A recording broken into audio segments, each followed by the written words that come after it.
Oh, okay. A lot of people here today. Thanks again for making it out. Sorry if you encountered some traffic. Just want to give you a brief introduction about myself. My name is Layton Kasaboom. I'm the CEO of a local content agency called Content Collision, or C2 for short. We do content marketing, journalism, and PR for brands and publishers in Indonesia and Southeast Asia. If you guys are interested to talk to me, I'd love to hear from you and chat a little bit after this. But without further ado, let's welcome Leo and Takeo from Edelman, Indonesia. All right, so I guess you guys will be sharing a microphone today. That's okay. Okay, so I guess for those that don't know, perhaps in 5 sentences or less, can you guys explain a little bit about yourselves, your roles, and kind of what Edelman's role is in the marketing ecosystem in Indonesia? Okay, so I'm Takeo. Hi, I'm German-Japanese. Came here 7 years ago. Married to Indonesian, by the way, already. This kind of happens. My background is IT, tech, and also marketing. Used to have my own agencies back then. Edelman is actually the largest privately held independent communications, marketing, and public relations firm in the world. And I think we're also the largest in Indonesia. And I say I think because depends how you put it. Yeah, that's about me. And actually, what do you do? What's your specific role here? Okay, my specific role. I'm the head of our intelligence department. That's big data analytics, research, insights, which has become more and more important. And I'm also driving our digital for corporate and crisis and marketing strategies. Me, myself, I am Takeo's partner in crime. Is this working? Oh, yeah. Okay. I think he needs to be louder. Takeo's Yeah? partner in crime because he's going to be providing the analytics data that I'm going to use for me to strategize a certain marketing strategy or communication strategy, for these companies. Okay, great. So, for some people might not know, but Edelman is one of the big heavy hitters here, kind of not just in Indonesia, but around the world, big marketing agency.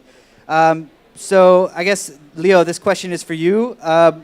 Sure. Some of your prominent clients in the region and maybe a case study or example of how you've helped them go from zero in their market strategy.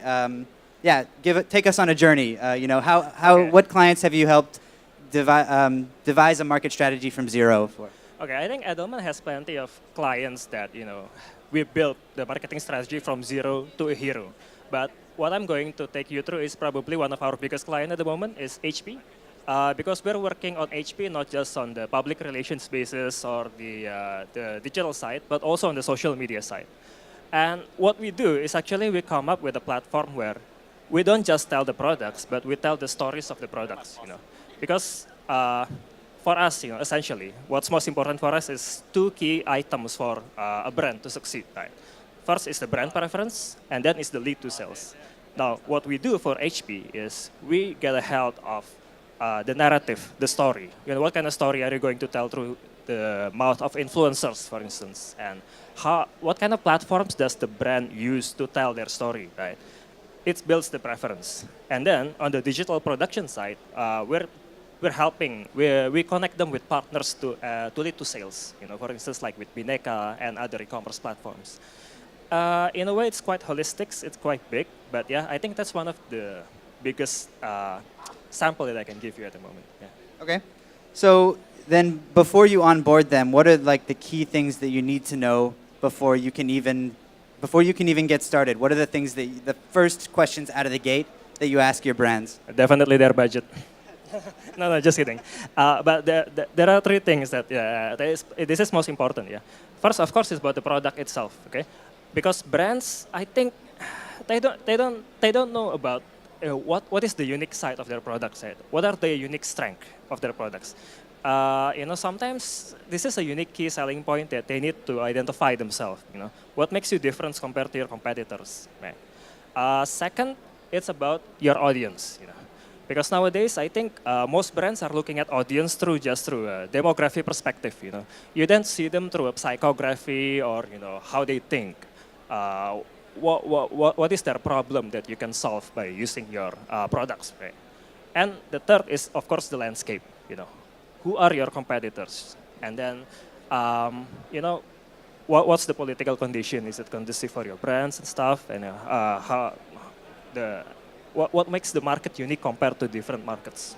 Yeah, those three things: products, audience, and landscape. Okay. So you mentioned the story of HP. Yeah, kind of. What were some of the first things you did for them? You mentioned connecting them with Bineka. What else exactly? Definitely, we have this tiny workshop with them. Basically, a very small, a very focused workshop. This is the first thing that we do with them. Is actually we huddle because we want to see what kind of products map that they have for 2017 and beyond, right? And then we map based on the uniqueness of their products and who are the the key characteristic of these products. For instance, did you know that HP now has a printer, that has different sets of ink, because I think Canon already has that, right? Where the cartridge has separate ink, cyan, magenta, and black, but now HP has that, because HP was known to be expensive for the ink cartridge. They have that, and we dig down about this product and who do we think this product is perfect for, and I think it's perfect for startups, people who own small businesses, people who wants to create quality stuff, but they don't want to compromise on quality, yet they want efficiency on their products. Right? And this is kind of stuff that we do with them. We do this workshop, we do this planning, just to get an initial understanding about who these products are perfect for. Okay. Takeo, head of digital for Edelman's corporate clients. What's the most common obstacle between big businesses that are often, slow moving and resistant to change? How do you get them from brand new, fresh lead to really kind of accepting what you believe is a winning digital strategy? So I think the first thing is the budget. Always is. Yeah, I know. It always comes back to the money. But the truth is that big conglomerates, if they are old and slow, they don't understand digital yet, so they might have a constraint on the budgeting, and they don't understand the value of a like on Facebook, or follower on Twitter, or something like that. So it's all about breaking down to the core of what's the purpose of going digital in a much more easy to digest storyline. So maybe to give you an example, right? We've been working with some older conglomerates here, and the first question is always, why would I go digital? Everything in the past worked just fine without it. Then we try to explain how the competition maybe is already a few years up ahead, right, down the road, and they're left behind if they don't step it up. So at some point you have to go in and embrace it. So the easiest dialogue here is to say, you've been doing well, you will probably not do so well in the future. Yeah. And then, of course, going back to the money, explaining them the value of each like and what that even means. All of you know the likes have a certain value to every company, but if you are not the user of the platform, which is often the case for older senior level management people at the conglomerates, then it's harder to translate that into something meaningful, right? Okay. So just to scaffold off of that, can you provide some real life examples of big kind of not dinosaur companies, but big companies that you have sort of flipped from knowing nothing to being fully acceptant and enthusiastic about digital? Yeah, so I give you an example. I can't disclose the name, but it's a mining firm, and I think a lot of people here in the room are gonna say, big oh mining God, firm. Mining, haters gonna hate. But the point is, they were actually ready to embrace it. They were just very scared about all the backslash, right? As a mining company, you expose yourself, everybody's going to go dislike, not going to happen on Facebook. Everyone wants to kill you. Yeah, they want to bully you, they want to show you how much they hate you. But we actually told them, forget about the haters, make your fans, your people that really love you even more. Talk to them. So we did that. And now, looking back, 2 years, they've got more than 200,000 fans on Facebook. 80% of the dialogues are positive. The 20% negative is not really a problem. It's actually good. It gives you a base to talk. And if you look at what they've done in those 2 years with us, right, they've turned from a old, boring company that is hated to an open-minded company that is willing to have a dialogue with the public. Maybe to just go the right way here, Donald Trump, I needed to say it at one point, right? He was this kind of guy, right? He was open, he was without limits, maybe for the good or the better, but he was open for dialogues with everybody, and that's where you have to go to, right? The more transparent you get, the more you get closer to everybody, the more likely it is that you succeed, no matter what company. It doesn't matter. You could be selling guns, and I'm exaggerating here, but the point is really, how do you talk to people? Be transparent. Okay. All right, so if you could boil it down into just one silver bullet, like is there a magic key to getting these big companies to kind of flip to embracing a digital strategy? Is it just showing them the provable ROI, the return on their investment, what they can get, guaranteeing page views, guaranteeing engagements and sales, or what is it exactly? Maybe this is a better question for Leo. I think let me just start by saying that there's no such thing as a silver bullet. There's no such thing. But what we can do is we make them realize what digital can contribute to their business, right? Because of course, first there's the business objective, and then second there's the communication objective. Right? What digital can contribute to that? That's what basically we double down. Is it communication? Is it adding sales channel? Is it adding much more engagement or building trust? You know, it's something that digital has, you know, the fuel to do so, I think. But what about you? Well, silver bullet, I think depends on the business, yeah. But showing them really where they are in the landscape, no matter who, yeah. Our karma and our process is always brand relevancy, right? Preference. So if you buy a drink, you prefer a certain brand, and market share. Those two things is what it comes down to, no matter who you work with. And yeah, to go in, silver bullet is to show them you're here, the others are there, and if you want to move up, this is what you got to do. That's basically it. A clear, open dialogue with facts, hard facts, data to drive it forward. All right, so I want to skip ahead in the questions here a little bit, just for the sake of not being redundant. Can you guys share about a time when you thought you had a winning strategy, but then it just didn't work out, or it didn't pan out, and No. it didn't do exactly what you wanted it to do, so you ended up having to pivot? Maybe you can take us through a case without necessarily naming names. I know you probably don't want to do that, but it would be interesting to hear kind of a war story about when you encountered a difficulty in a digital strategy for a client, and then how you overcame that. Okay, I can't drop names, but obviously if something goes wrong, and wrong is you don't see the KPIs, whatever it is, coming closer to you, then you start sweating and wondering what you got to do. But the best way to do the next thing is to think very clearly about your indicators of success. We had something like that for a company that is well known, at a ride-sharing app, by the way. That's all I can say.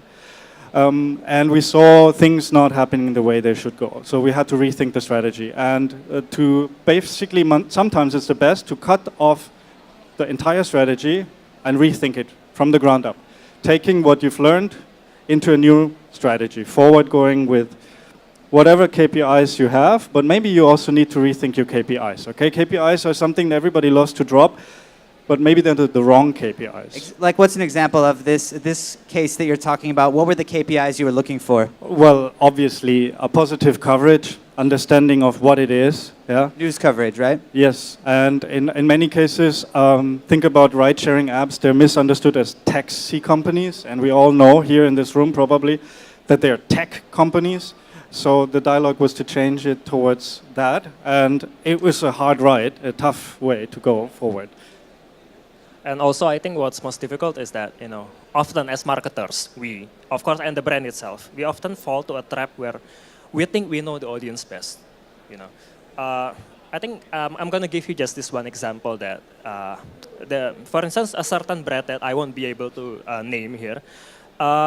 We and the brand, we think that we know the audience. Okay, we target them. We set a profile called the blue moms. You know, for instance, we know we profile them. Oh, these are the premium moms. You know, moms who will buy the most premium stuff for their children. You know, who will spend the most on the highest education for the children, and they're coming from B to A segment. You know, therefore, okay, leading to that, we package the communication strategy to be much more brand oriented, right? To be much more emotional, because these moms, not to pragmatism but to emotional. Go for the heart. Go for the heart. But turns out that's not necessarily the case, because these blue moms, they're coming from B and C category, because these are the moms who aspire to be more, right? So they don't care about emotional stuff, but they care about how to be there. So our approach has to be much more functional and pragmatism. You know? How we identify that is, of course, going through the measurement of the content, for instance, the content performance, and then how the ads perform, what kind of content does these moms engage best at. And once we identify them, we pivot and we reposition the brand and how we talk to them using that. Okay. So my next question might be considered blasphemy. Sorry. Go ahead. When is the right time to say, okay, I don't think a digital marketing strategy is right for you? If you ever had a client where you just say, you know what, I think you guys need to stick with offline, don't focus on the people that are on the internet, just keep doing what's always worked for you. Do you ever say that, or do you always try and say, yes, marketing online is right for you? I mean, usually you identify that kind of client when they say that, I want a viral video, okay? Then you make a run for it, you don't work with them. Yeah. But we believe that most of the clients nowadays, I think they're ready for doing digital and stuff. You know, there's no such thing as someone isn't ready for digital, but it's about what channels and what kind of focus do they want to get, do they want to be into. I might want to say, I think we need to tear down the walls between, normal marketing or whatever and digital. There's no such thing anymore. 10 years from now, probably the word digital is not going to be used anymore. Everything is natively digital. We believe from the core up in our business, especially, that everything is digital. There is nobody who cannot and should not use it. If you fail, then maybe because you had wrong expectations. Yeah. Especially when we think about companies that never done it before. They walk in and they think, no, everything's going to be bloomy and best. No, but we never give up. That could be our slogan. And if we fail, then only because we probably didn't understand the people we're talking to. Because if you have friends and they don't understand you, well, there might be something wrong in your dialogue, right? The message wasn't perceived well. So whoever you are, whatever company you are, you all have to be digital. And the next 5 to 10 years, I think, if not earlier, we have to tear down that wall and stop thinking digital, traditional. There's no such thing. Okay. Well, then let's flip the script on that a little bit and say, instead of, because not all clients are created equal. I'm sure you guys have dealt with your fair share of difficult clients who will not accept a winning strategy, who are tough. So moving away from whether or not it's online or offline, when is it the right time to say, you know what, I think that we can't really help you guys? Or is it always do or die, we're always going to try to help you no matter what kind of thing? Because at the end of the day, you guys have to look at what's a useful, how to use your resources and your people. Right. So when do you cut the cord? When do you let them go, if they're not cooperating? I think it's time to cut the cord when they say, I want 1 million likes on my Facebook. Yeah, totally wrong expectations once more, right? We've had and we still get briefings from clients like, I want to have this many reservations, let's say, on a hotel room within this time span, and I have only like $2,000. We're going to turn that away and say, look, we don't want to let you down. That's all we don't want to. We won't achieve it. There's no way. Maybe somebody else can do it, but we won't. So we need to be realistic. That's number one. We stay true to our word as much as possible. So that's one reason to turn somebody down. The other reason for us, Edelman is if we lose the fun in doing something. We have a motto, WTF. It's not what you think. It's where is the fun. Yeah. So it's really important for us as a servicing company that everybody in our company also has fun doing something. And you know that maybe whatever business you're in, whatever people you work with, sometimes it's a pain in the ear. So when it gets too much, we would rather walk away than embrace it. Yeah, we're not really so much horse to the money, if I may say that. Okay, fair enough. All right. So actually, I kind of now that I've got you guys in my hot seat right here, I kind of want to ask. Okay, so arguably, until recently, marketing firms like Edelman, Ogilvy, it's been sort of the golden age for them. They don't have to necessarily prove all the ROI. They just get paid to be creative and to at least try to reach all of these different channels. You're at a Tech in Asia conference, and everyone in this room probably has a tech solution for marketing. Do you believe that companies like Edelman and Ogilvy have to be afraid of these smaller players? And then if so, what are you guys doing to prove ROI to your clients, show the data, and make promises based on that, whereas before you didn't necessarily have to? Okay, I think, first of all, I think the era has changed, okay? This is no more the golden age of marketing and PR, right? Maybe 10 years ago or more than that. I think this is the platinum age because, as much as, we like to make the Platinum technology age. as He's our a marketer enemy, here, yeah.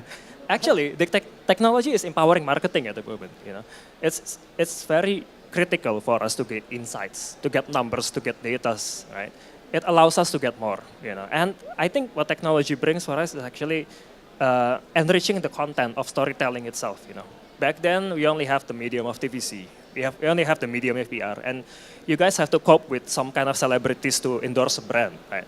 But nowadays, you have YouTubers that can basically just talk about your brand and people will just buy it, And that's why I don't think that we will be threatened by any of those smaller agencies, but we like to work with them. We like to partner with them because what we do, of course, we have the science, we have our discipline, we have our intellectual property that we do from multinational experiences that we have, right?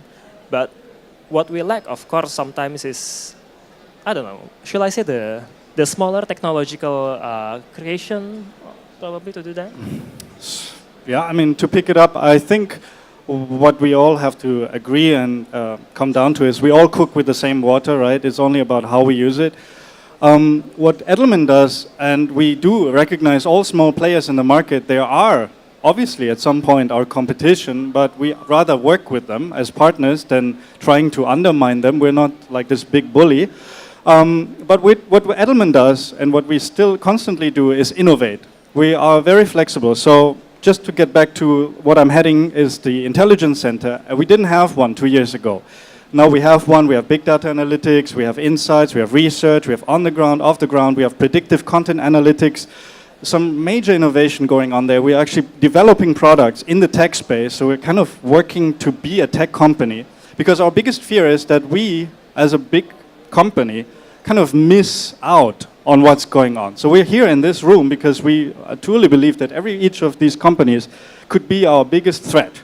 Yeah, and so we'd rather work with you guys, whoever you are, wherever you are, and disciplinedly, as he mentioned, work on developing new products, getting the company that we need to be in 10 years, in 15 years, because maybe one day there's an AI, a Facebook Messenger bot that you can ask, hey, I need a marketing strategy. Oh, which one do you want? Yeah. So then we're kind of going to be dead. Yeah. Okay. Just to wrap things up, I know the name of this session was how to build a winning marketing strategy from scratch, right? So we've talked about a lot of things actually, but I want to just get back on point here and ask you guys to close it. If you could distill it down to one particular lesson about building a marketing strategy from scratch, from zero, maybe you don't know much about it. What is that key? What is that lesson?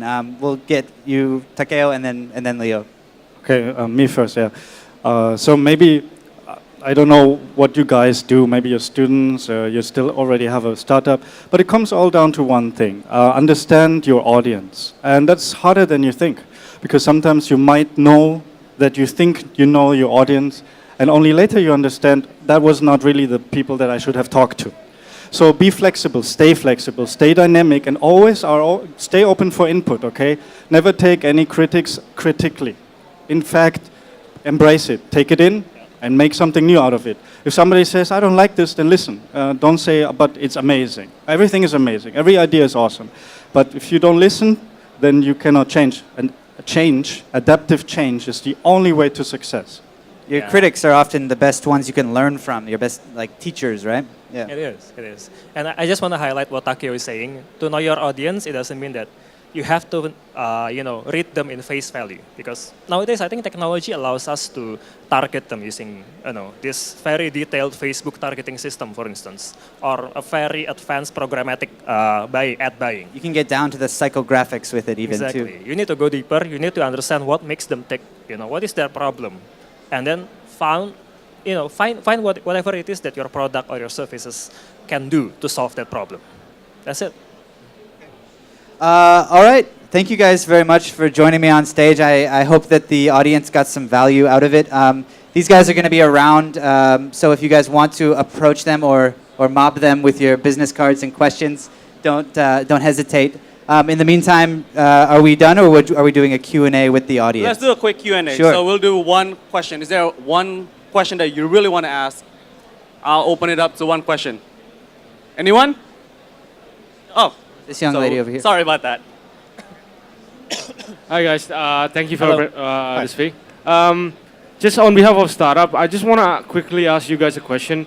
You guys seems like the big shot in the industry. How can you facilitate strategy or marketing strategies on behalf of startup when we are just starting, we are just new here, without being too intimidated? Can you please describe? Thank you. Okay.